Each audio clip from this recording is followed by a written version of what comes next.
Número de armas roubadas da segurança privada na cidade é maior do que das polícias em todo o estado. Mulheres querem arquivamento do projeto de lei que criminaliza aborto, que hoje é considerado legal. O Jornal da Alerj começa agora.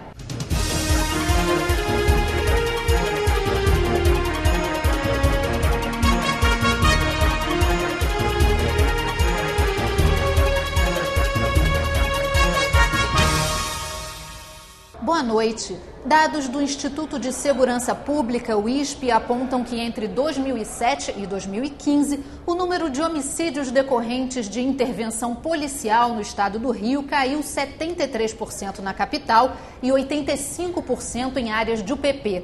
Mas até o final de 2015, o número de homicídios pode voltar a crescer. Os dados foram divulgados durante reunião da CPI, que apura casos de auto de resistência no estado. Os principais locais de ocorrência dos autos de resistência são em São Gonçalo, Baixada Fluminense, Bangu e extremo norte da capital, principalmente na área da Pavuna.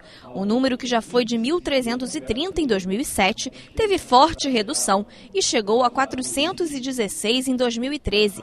Apesar disso, este ano, o número pode voltar a subir e chegar a 670 casos. A comissão solicitou ao Instituto dados sobre os impactos nos locais onde ocorrem estes casos. Nesses locais, num curto espaço de tempo, há um aumento do número de prisões, há uma queda no número de outros homicídios, há uma queda no número de roubos de veículos, há uma queda, um aumento na apreensão de armas, na apreensão de drogas. É saber a efetividade dessas situações, até para que sirvam de balizadores para a segurança pública no futuro próximo. No estado, 12 delegacias acumulam 50% dos casos dos autos de resistência.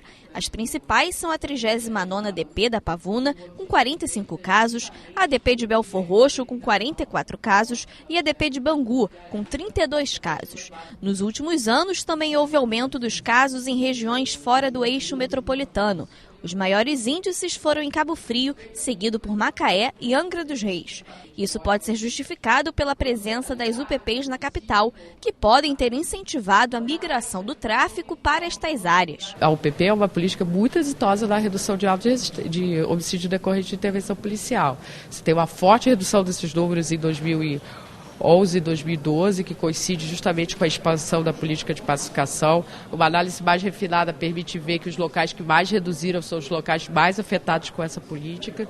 E o que a gente vê é que, na verdade, essa realidade de homicídio decorrente de intervenção policial, ela está muito associada à lógica da confrontação e da guerra contra o tráfico. Então, ela é presente nos locais não pacificados. Também participou da reunião o coordenador do Centro de Apoio Operacional às Promotorias de Justiça Criminais do Ministério Público. Ele ressaltou a dificuldade da instituição em realizar o controle externo da atividade policial.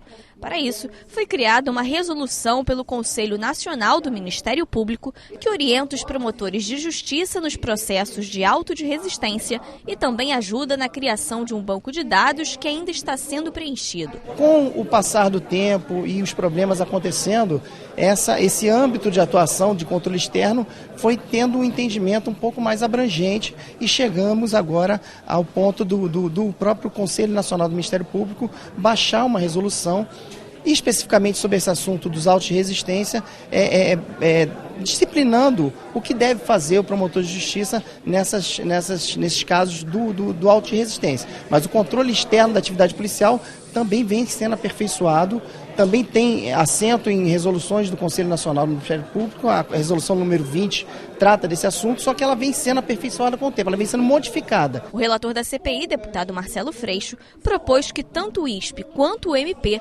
enviem informações mais detalhadas que ajudem o esclarecimento dos casos de homicídio envolvendo policiais. Nós hoje não conseguimos saber, por exemplo, se um mesmo policial tem uma quantidade grande de autos de resistência. Então, um único policial pode ter 20, 30, 40 autos de resistência, o que evidentemente seria algo inadmissível, e você não tem essa informação no Ministério Público, que é completamente diluída essa informação, e não tem no ISP. Então isso depende exclusivamente da Polícia Civil. Então essa é uma informação que a gente precisa apurar. Não se sabe, por exemplo, o Ministério Público não pergunta ou não tem essa informação de qual é a utilização de munição por policial nem por batalhão, porque pode haver uma desproporção que faça com que o Ministério Público, na sua ação de fiscalização, possa ser mais preventivo do que reativo, porque isso ajuda que o controle possa melhorar o serviço da segurança pública. Para o presidente da CPI, deputado Rogério Lisboa, os dados apresentados pelo ISP ajudaram a comissão a iniciar o processo de avaliação dos casos. Tem uma série de dados que a gente cruzando eles, que a gente acabou de pedir aqui na CPI, a gente vai entender um pouco mais dessa mecânica. Então, o INSP tem muito dados importantes, só que esses cruzamentos ela não trouxe, que foi solicitado agora ela, e com esses cruzamentos a gente vai conseguir ter bastante material para fazer um mapa dessa questão dos autos de resistência. Representantes da Comissão de Defesa dos Direitos da Mulher, da Alerj, querem o arquivamento do projeto de lei 5.069, de autoria do deputado federal Eduardo Cunha, que altera o Código Penal brasileiro. Segundo elas, o projeto criminaliza as mulheres e os profissionais de saúde em casos de abortos previstos na legislação. O projeto de lei número 5.069, aprovado pela Comissão de Constituição e Justiça, acrescenta o artigo 127A ao Decreto-Lei número 2.848 de 1940. Segundo a proposta, o deputado quer punições mais severas para quem fornecer substâncias abortivas e pune quem facilita a prática do aborto e os profissionais da saúde que orientarem ou prestarem auxílio para que as mulheres interrompam a gravidez, ainda que sob o pretexto de redução de danos. É uma violência à mulher e uma violência ao profissional de saúde. Temos que garantir, e é responsabilidade do profissional de saúde, garantir qualidade e assistência à população. Então isto é mais um retrocesso e mais grave ainda. A gente estaria contrariando a um princípio ético da nossa profissão, garantir saúde a todos. O projeto ainda acrescenta a necessidade de exame de corpo de delito para atendimento pelo SUS em casos de estupro. A Márcia é totalmente contra esse PL, porque ela acha que ele, na verdade, é fruto de um processo conservador da sociedade, que atinge diretamente os direitos das mulheres, e não existe a possibilidade de hoje nós aprovarmos algo que prejudique o que já é garantido para nós em lei. Então, se trata de um retrocesso muito absurdo e que atinge diretamente as mulheres negras, pobres, de periferia. De acordo com o Código Penal brasileiro, atualmente o aborto é permitido por lei em situações de risco de morte à gestante, em casos de fetos anencéfalos, ou seja, sem cérebro, e em casos de estupro. Segundo o Ministério da Saúde, existem apenas 65 serviços de aborto legal no país. No Rio de Janeiro, quase 6.000 mulheres são vítimas de violência sexual e apenas um hospital realiza o serviço de atendimento em casos de aborto previstos na legislação. Iraci França trabalhou 6 anos na maternidade municipal Fernando Magalhães, em São Cristóvão, a única no estado que realiza este tipo de atendimento. Teríamos que ter mais unidades para atender. Nós, pelos dados, até agosto só foram atendidas lá 89 mulheres, sendo que 34 mulheres foram atendidas pelo aborto legal. Observamos, e pelos dados, que muito mais mulheres certamente precisam terem acesso a esse tipo de atendimento. Para a representante da deputada federal Jandira Fegali, o projeto é um retrocesso para o país. Ao você criminalizar o aborto legal por estupro, você está retrocedendo num direito fundamental das mulheres, né? Ao você criminalizar o direito à pílula do dia seguinte, você está criminalizando outro direito conquistado há mais de 40 anos pelas mulheres. Então, nós acreditamos que esse projeto é um grande retrocesso, que ele significa um atraso para o Brasil, no momento onde a gente precisa falar sobre a questão do aborto. Então nós condenamos esse projeto e nos somamos a todas as mulheres que estão indo às ruas para barrar o projeto de lei do Eduardo Cunha na Câmara dos Deputados. Para a presidente da Comissão de Defesa dos Direitos da Mulher da Alerj, o projeto de lei deve ser arquivado. Nós tiramos várias deliberações. Uma delas é a gente entregar o nosso documento contrário, solicitando que esse documento esse PL seja imediatamente arquivado lá em Brasília. A outra questão é que a gente, muito pelo contrário, a gente acha que no estado do Rio de Janeiro, as maternidades elas têm que cumprir o que já existe na lei. Nós não queremos, nesse momento, discutir se é a favor ou se é contra o aborto. Nós queremos discutir uma legislação que já existia e que garantia direitos às mulheres. O número de armas roubadas ou furtadas das empresas de segurança privada do município do Rio supera o que as polícias militar e civil perdem na mesma situação num período maior em todo o estado. A conclusão é da CPI, que apura o extravio de armas nas forças de segurança pública. A Comissão Parlamentar de Inquérito ouviu representantes da Delegacia da Polícia Federal, que fiscaliza e controla as empresas de segurança privada na capital. Os policiais federais explicaram que quando os vigilantes são roubados, furtados ou mesmo quando as armas são desviadas, as empresas têm prazo de 24 horas para informar o ocorrido. Depois, elas têm que enviar a cópia do registro de ocorrência feito na Polícia Civil. A Delegacia da Polícia Federal não investiga, só inspeciona o uso de armas e munição por empresas de transporte de valores, segurança patrimonial, segurança privada e escolas de vigilantes. Eles acrescentaram que a Lei Federal de Segurança Privada precisa passar por mudanças no Congresso para que o controle seja mais eficaz. Nós poderíamos criar mais mecanismos para o controle da munição de forma automatizada, nós poderíamos criar mecanismos de marcação dessas armas, nós poderíamos pensar em outros segmentos dentro desse próprio serviço, outras formas de atuação da Polícia Federal voltadas mais ao controle interno da empresa. Então nós poderíamos pensar em uma maior influência do Estado nessa atividade. Os policiais federais disseram que as armas são geralmente roubadas durante os assaltos a caminhões de carga, que os pacotes de cigarro são os que mais interessam aos bandidos e que os bairros mais atingidos são Penha, Ramos e Pavuna. Eles afirmaram ainda que 830 armas foram roubadas, furtadas ou extraviadas no município do Rio entre 2011 e agosto deste ano. O número surpreendeu os deputados porque, nas mesmas condições, em 10 anos, a Polícia Militar perdeu 640 armamentos em todo o estado e a Polícia Civil, 1.040. As firmas de segurança privadas têm 54 mil vigilantes, mais do que a PM. E o número de armas que desaparecem deles ou são roubados é muito maior que o da PM, porque o dado de 830 é de 4 anos e meio só na capital. Se você pegar os 10 anos e levar em conta o interior, a gente pode chegar a 3, 4 mil armas. E tem 7 firmas, dessas mais de 200, que concentram mais da metade, mais de 4 mil munições. Mais de 380 armas. Então nós vamos querer saber que firmas são essas, algumas podem ser testa de ferro do tráfico. E nós queremos saber que sistema é esse, onde a gente tem praticamente uma PM2, 54 mil pessoas, pelo visto mal armadas, e que todos os dias milhares dessas armas acabam indo para as mãos da bandidagem. O corregedor da Secretaria de Administração Penitenciária também foi ouvido pela CPI. Ele informou que cerca de 5 mil agentes trabalham nas 52 unidades prisionais do estado e que quando as armas são roubadas, furtadas ou extraviadas, o agente deve fazer o registro da ocorrência na delegacia. Cabe à corregedoria instaurar sindicância para apurar a conduta do servidor. As armas desaparecem como resultado de ocorrências, de registro de ocorrência de roubo ou furto, em sua maior parte.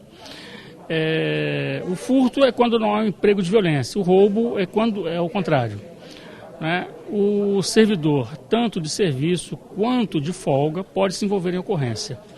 É muito comum o servidor de folga ser abordado, ele vir a fazer uso da arma, né, ele ter essa arma subtraída, sendo até vítima, inclusive, de elementos armados que tentam contra sua vida. A SEAP desapareceram 41 armas nesse período, é um número pequeno em comparação às 640 da PM, às 1.045 da Polícia Civil, mas é expressivo. Nós vamos querer aprofundar também a questão das punições. Parece que até agora houve 5 punições para essas 41 armas que desapareceram, foram roubadas. E também me ocorreu perguntar as armas que eles aprendem de dentro, que estão com os bandidos. Quinta-feira é com o Ministério Público, porque muito pouca gente foi punida. De 1.870 processos em 10 anos, houve 42 denúncias, 3%. Ou seja, muita arma é desaparecida, os sistemas são antiquados de controle e pouquíssima gente é punida. É o trabalho da CPI.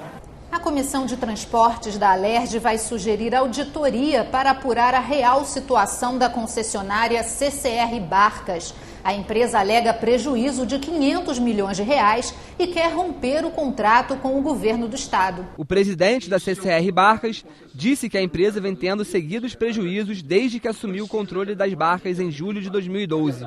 Segundo ele, a concessionária, que tem contrato até 2023, realizou melhorias nas estações da Praça 15, Araribóia, Paquetá e Charitas, além de ter aumentado o contingente de 800 para 1.080 funcionários. Ele alega que houve aumento do custo da operação e queda do número de passageiros.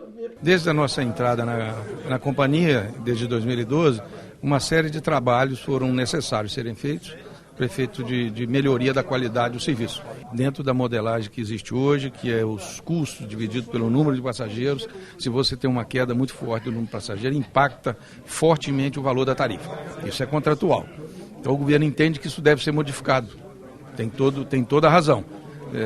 Por isso, não é possível que se faça uma alteração com um contrato vigente. Então, preciso de rescindir esse contrato e fazer uma nova modelagem. O secretário de Transportes diz que o atual contrato com a concessionária perpetua desequilíbrios. Ele acredita que é possível reestruturar o projeto aquaviário no estado. Osório descartou a possibilidade de pagamento indenizatório por parte do governo e garantiu que as barcas não vão parar e nem sofrer aumento de tarifa. O importante que nós viemos aqui dizer à população e aos deputados e tranquilizar trabalhadores, deputados e população temos um contrato em vigor até 2023. Esse contrato não pode ser rompido unilateralmente, só se houver um comum acordo. Então não há nenhum risco de descontinuidade na prestação de serviço e também nenhum risco de aumento de tarifa fora do prazo. Ele destacou a importância de ampliar a integração entre os transportes de massa. Efetivamente, com as obras na Praça 15 e o fechamento do mergulhão da Praça 15, houve uma perda de conectividade do usuário de Barcas que pegava o ônibus no mergulhão da Praça 15, muito próximo à estação de Barcas. Hoje ele tem que andar um bom bocado até a Avenida Rio Branco para pegar o ônibus ou o metrô, e isso vai começar a ser solucionado a partir do ano que vem com a implantação do VLT. Vamos ter um terminal do VLT na Praça 15 para fazer a integração com Barcas e distribuir esse passageiro por todo o centro da cidade. O presidente da comissão, o deputado Marcelo Simão, vai encaminhar um pedido de auditoria externa para apurar a real situação da concessionária. Segundo ele, causa estranheza uma empresa que tem o maior número de concessões no Brasil alegar prejuízo tão grande em apenas 3 anos de concessão. O governo do estado tem que pagar uma empresa neutra, com credibilidade, para fazer uma auditoria na Barcas CCR e ver se está dando prejuízo ou não está dando prejuízo mesmo. Aí sim, aí o governo do estado vai se posicionar. Os investimentos que o governo do estado se comprometeu em fazer com a CCR está sendo feito. A parte deles que não está sendo cumprido. Eu sou contra, tá, o governo do estado, primeiro aceitar de volta, que o contrato não permite isso. Tá? Nem um lado, nem o outro. O governo pode pegar de volta e nem eles podem devolver. Eles têm que cumprir o contrato, custe o que custar. E ainda mais devolver esse dinheiro que eles estão querendo. Sou totalmente contra 500 milhões. Eles estão de brincadeira. Em menos de 2 anos, aonde que ele teve esse prejuízo de 500 milhões? O Rio pode ter um sistema estadual de defesa civil para prevenir desastres ambientais. O projeto da deputada enfermeira Rejane foi aprovado nesta quinta-feira e segue para sanção ou veto do governador. Confira agora as votações no plenário. Na sessão plenária desta quinta-feira, os parlamentares analisaram um projeto que permite que o Estado passe a indenizar as pessoas que tenham sofrido dano físico ou psicológico causado por servidor público. O projeto prevê a criação de uma comissão especial formada por representantes da Procuradoria do Estado, do Ministério Público, da Segurança Pública, da OAB, do Conselho de Direitos Humanos, entre outros. Essa comissão ficará responsável por avaliar os requerimentos de indenização feitos por pessoas que fiquem sob tutela do Estado e sofram algum tipo de violência. As indenizações podem variar entre 5.000 unidades fiscais de referência até 200.000. O projeto do deputado Carlos Mink e do ex-deputado Nilton Salomão e dos ex-deputados estaduais Chico Alencar e Paulo Pinheiro foi aprovado e segue para análise do governador. O Estado constrói um conjunto no Bumba, em cima de um lixão. Famílias são prejudicadas. Na justiça pode demorar 10, 15 anos. Se o Estado julga que sim, ouvindo a Procuradoria, ele pode fazer uma indenização parcial extrajudicial para socorrer. Se daqui a 10 anos a justiça disser que deve pagar mais do que isso, complementa. Então, na verdade, nós estamos permitindo antecipar uma correção de injustiça quando o Estado quer fazer isso e a Procuradoria diz que sim. Também foram discutidas as 68 emendas apresentadas à mensagem do governo, que altera a lei do sistema de bilhetagem eletrônica nos transportes públicos. O objetivo é implantar o controle da gratuidade e do benefício da tarifa fiscal reduzida através da biometria facial. O sistema de biometria facial, o sistema digital não funcionou em vários locais onde nós acompanhamos e o sistema facial nos dará mais garantia e não gerará embaraço ao usuário. Ninguém vai ser impedido de fazer a viagem com o bilhete único. Vai haver o sistema de bilhetagem junto com uma câmera e depois vai ser feita a comparação entre a fotografia do titular do cartão e a fotografia de quem passou no sistema. O sistema vai fazer isso automaticamente e as discrepâncias que forem encontradas serão analisadas por agentes e só suspenderemos o benefício após a devida comunicação ao usuário e a comprovação de que uma pessoa estava indevidamente usando o bilhete de outra. Os deputados incluíram emendas para garantir que as concessionárias sejam responsáveis pelo custo da implantação do sistema e que não repassem para a tarifa. Para evitar que o custo entre na planilha, aumentando o preço, o valor da tarifa. Então foi uma forma de proteger o consumidor e pelo menos aliviar um pouco aqueles que têm a necessidade de se utilizar do transporte. Outra emenda determina a implantação gradual do novo sistema. O texto prevê que as concessionárias terão até 180 dias para fazer a mudança. Os parlamentares também mudaram um artigo que trata da suspensão do uso do bilhete único em caso de fraude. A nova regra determina que os usuários sejam avisados durante uma semana sobre a interrupção do serviço e o que devem fazer para evitar. As pessoas com deficiência e idosos terão um prazo de 2 semanas para regularizar a situação. As pessoas com deficiência e aos idosos, eles passam a ter guichê separado, o dobro do tempo. E no caso, por exemplo, do idoso, ele não pode ser nunca impedido, porque a lei federal também já garante. Então, na verdade, foram aperfeiçoamentos que tratam diferentemente aqueles que têm mais dificuldade e já tinham garantias. Eles não podem ser prejudicados caso o sistema tenha alguma falha. Isso foi garantido. Outra mensagem do governo dá desconto em multas e juros para a quitação de dívidas de ICMS com o Estado de até 10 milhões de reais. O texto prevê a redução de juros e multas para dívidas pagas à vista ou a prazo. Os deputados conseguiram incluir emendas ampliando o parcelamento para 66 meses, com redução de 80% dos juros e multa.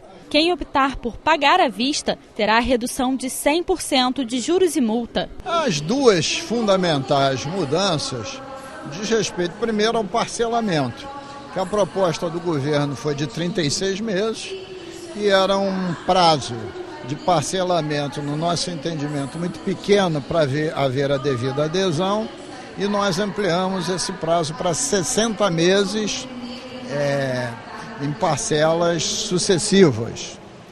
E, além do mais, para quem pagar à vista, ele vai ter 100% de redução nos seus juros e nas suas multas. Vamos ver se com isso o governo do Estado arrecada R$1 bilhão.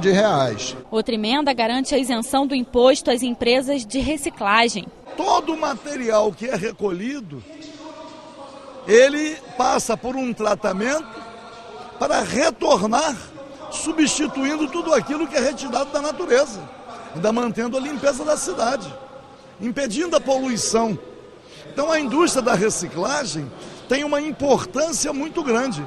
Eu venho insistindo aqui com várias iniciativas e agora conseguimos esse sucesso. O Estado pode ter um programa de apoio às secretarias ou coordenadorias de defesa civil. A ideia é reunir ações dos governos federal, estadual e dos municípios para criar um sistema estadual de defesa civil com o objetivo de prevenir desastres ambientais. O projeto da deputada enfermeira Rejane foi aprovado e segue para a sanção do governador. A gente precisa trabalhar de forma preventiva recursos humanos, a própria estrutura, né, de relevo, de florestas, de morros. Isso precisa ser estudado com antecedência. Precisa ser estudado o assoramento dos rios, o que acontece, para que quando vem as chuvas de janeiro, não pegue a população desassistida. Então, isso precisa ser integrado, porque tem recurso federal, tem recurso estadual e tem recurso municipal. Como trabalhar coletivamente num único objetivo. Então, o projeto é isso. E o deputado Dica quer que os prédios públicos tenham a cor do brasão do Estado. A ideia é facilitar a identificação dos prédios. A proposta aprovada retorna ao plenário para a segunda discussão. Também na pauta, projeto do deputado Paulo Ramos, que determina que os serviços particulares de prevenção ao incêndio e o atendimento de brigadas de incêndio sejam feitos por bombeiros profissionais civis. O profissional deve ser habilitado pelo Corpo de Bombeiros Militar do Estado. A matéria aprovada segue para análise do governador. Para não deixar nenhuma dúvida sobre os espaços de trabalho existentes, espaços que cabem ao bombeiro civil. Deixar de confundir bombeiro civil com brigadistas. É uma profissão regulamentada e que agora a Assembleia Legislativa definitivamente esclarece e possibilita a esses profissionais serem respeitados. E o Rio de Janeiro pode ter um plano estadual de promoção da igualdade racial. Entre os objetivos estão a redução das desigualdades, a garantia de direitos à saúde, a capacitação profissional, a defesa das liberdades de crença, entre outros. O projeto do deputado André Siciliano e da ex-deputada estadual Rosângela Gomes foi aprovado e retorna à pauta para a segunda discussão. São políticas para as secretarias estaduais, para os entes públicos estaduais, política de promoção de igualdade, garantindo direitos iguais, levando a conscientização e trazendo, né, para o funcionário público, para os entes públicos, a consciência do dever de promoção de igualdade, realçando e tentando, inclusive, a implantação da Lei 10.639, que é uma lei que fala da história da África e da história afro-brasileira. Então é muito importante a transformação desse decreto em um projeto de lei. A bem da verdade, houve algumas modificações também por emendas, principalmente das bancadas religiosas, onde tiramos alguns termos, algumas palavras que não impede nada a promoção, pelo contrário, dá mais visibilidade à promoção de igualdade no Estado do Rio de Janeiro. O Jornal da Alerj fica por aqui. Acompanhe a nossa programação pelo site e pelas redes sociais. TV Alerj, o canal do Povo Fluminense.